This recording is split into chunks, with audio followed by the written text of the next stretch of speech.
নড়বড়ে বাংলাদেশের আর্থিক পরিস্থিতি। তবুও 14টি মার্কিন বোয়িং বিমান কিনছে বাংলাদেশ। বিমান কিনতে বিলিয়ন বিলিয়ন ডলার খরচ। ইউনুস আমেরিকার সমঝোতার ফল। আপনার মেয়াদ শুরুর এই সময় আমি আশা করি আমাদের পারস্পরিক বাণিজ্য চুক্তি বাস্তবায়নের মাধ্যমে বাণিজ্যিক সম্পর্কে দারুণ গতি ধরে রাখতে আপনি আমাকে সাহায্য করবেন। প্রধানমন্ত্রী পদে দায়িত্ব নেওয়ার পর তারেক রহমানকে ঠিক এইভাবে অভিনন্দন জানিয়ে চিঠিতে নিজের মনের কথা শুনিয়েছিলেন মার্কিন প্রেসিডেন্ট ডোনাল্ড ট্রাম্প। ইউনুস আমলে হওয়া বাণিজ্য চুক্তি বাংলাদেশের নতুন প্রধানমন্ত্রী তারেক রহমানকে স্মরণ করিয়ে দিতে ভোলেননি মার্কিন প্রেসিডেন্ট। কোন চুক্তি? কি ছিল সেই চুক্তিতে?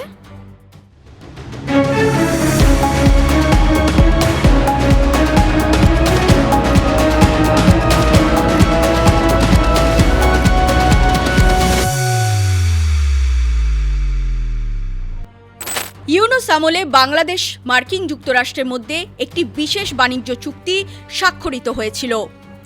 এগ্রিমেন্ট অন রেসিপ্রোকাল ট্রেড নামে এই চুক্তি বাংলাদেশের জাতীয় নির্বাচনের আগে ও অন্তর্বর্তীকালীন সরকারের শেষ সময় স্বাক্ষরিত হয়।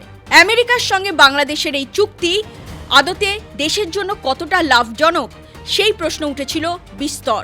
চুক্তির শেষ দিকে সেকশন 6A কমার্শিয়াল কনসিডারেশন নামে মূলত মার্কিন থেকে কিছু কেনাকাটার কথা বলা হয়েছে।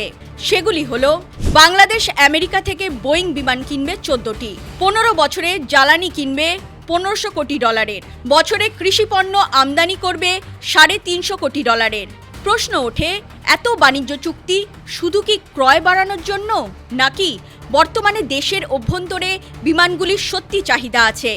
চুক্তি মোতাবেক বাংলাদেশ সরকার 14টি বোয়িং বিমান কিনতে চলেছে মার্কিন সংস্থা বোয়িং থেকে, আর তার জন্য খসতে চলেছে বাংলাদেশি মুদ্রায় প্রায় 35,000 কোটি টাকা, বৈদেশিক মুদ্রায় প্রায় 3.7 বিলিয়ন মার্কিন ডলার। এই 14টি বিমানের মধ্যে রয়েছে 8টি বোয়িং 787-10 ড্রিমলাইনার, 2টি বোয়িং 787-9 ড্রিমলাইনার, 4টি বোয়িং 737-8 ম্যাক্স জেট। গত 3 বছরে মার্কিন বোয়িং ও ফ্রান্সের এয়ারবাসের মধ্যে প্রতিযোগিতা চলছিল। ইউনুসের আমলে মার্কিন পক্ষপাতিত্বের কারণে ছিটকে যায় ফ্রান্সের এয়ারবাস। এই বিপুল পরিমাণ টাকা পরিশোধ করতে বাংলাদেশ সরকারের 10 থেকে 20 বছর সময় লেগে যেতে পারে। অর্থাৎ বছরে 1.5 থেকে 2,000 কোটি টাকা পরিশোধ করতে হবে বাংলাদেশ সরকারকে। বাংলাদেশ সরকারের বোয়িং বিমান কেনার সিদ্ধান্তে 3টি প্রশ্ন উঠছে। গত বছর বিশ্বের যে 10টি দেশ তীব্র খাদ্য নিরাপত্তার ঝুঁকির মধ্যে দিয়ে গিয়েছে, তার মধ্যে রয়েছে বাংলাদেশও। কিন্তু বাংলাদেশে হালচাল দেখলে তা বলবে কে? 14টি নতুন বিমান কিনতে চলেছে বাংলাদেশ।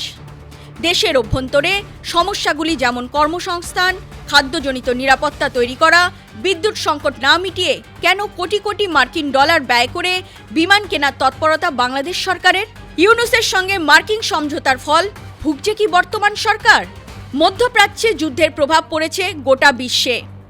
তীব্র জ্বালানি সংকট দেখা গিয়েছে। বাংলাদেশও তার ব্যতিক্রম নয়। দেশের জরুরি জ্বালানি চাহিদা মেটাতে এবং অর্থনৈতিক স্থিতিশীলতা রক্ষার জন্য উন্নয়ন সহযোগীদের কাছে 200 কোটি মার্কিন ডলার ঋণ সহায়তা চেয়েছেন প্রধানমন্ত্রী তারেক রহমান। অর্থাৎ বাংলাদেশের ডলার সংকট এবং অর্থনৈতিক চাপের কারণে বাণিজ্য ও লেনদেনের ভারসাম্য বজায় রাখা একটি বড় চ্যালেঞ্জ হয়ে দাঁড়িয়েছে। তারপরেও বিমান কেনার উদ্যোগ, এ যেন ঋণ করে ঘি খাওয়া। ড্রিমলাইনারের সমস্যা শুরু 2013 সালের শুরুতে। সে সময় জাপানি এয়ারলাইন্সের 2টি বিমানে আগুন ধরে যায়। গত বছর ভারতের আহমেদাবাদে বিমানবন্দর থেকে উড়ানের ঠিক পরেই হঠাৎ নিয়ন্ত্রণ হারিয়ে উচ্চতা হারাতে শুরু করে বোয়িং 787 ড্রিমলাইনার এবং এটি একটি আবাসিক এলাকায় আছড়ে পড়ে।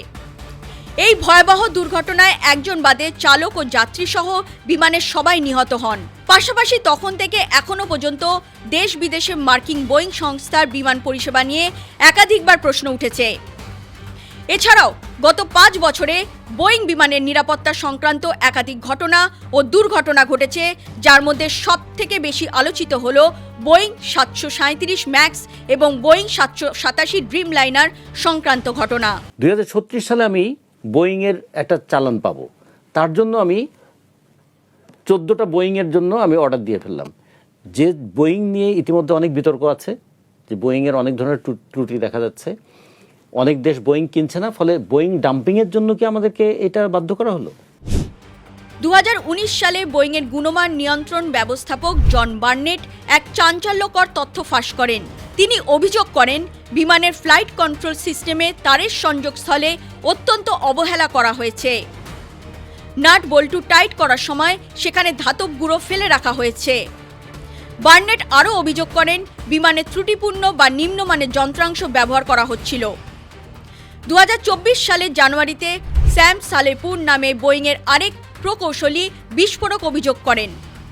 তিনি দাবি করেন ড্রিমলাইনারের ফিউজলেজ বা মূল কাঠামোর অংশগুলো সঠিকভাবে সংযোগ করা হয়নি। কাঠামোর অংশগুলো যখন একে অপরের সঙ্গে মিলছিল না, তখন কর্মীরা গায়ের জোর খাটিয়ে সেগুলো মেলাচ্ছিলেন, অর্থাৎ চূড়ান্ত অবহেলা করা হয়েছে। বিশ্বজুড়ে 1100-র বেশি ড্রিমলাইনার বর্তমানে আকাশে উঠছে এবং বোয়িংয়ের তথ্য মতে গত এক দশকে এগুলো 87 কোটি 50 লাখেরও বেশি যাত্রী পরিবহন করেছে।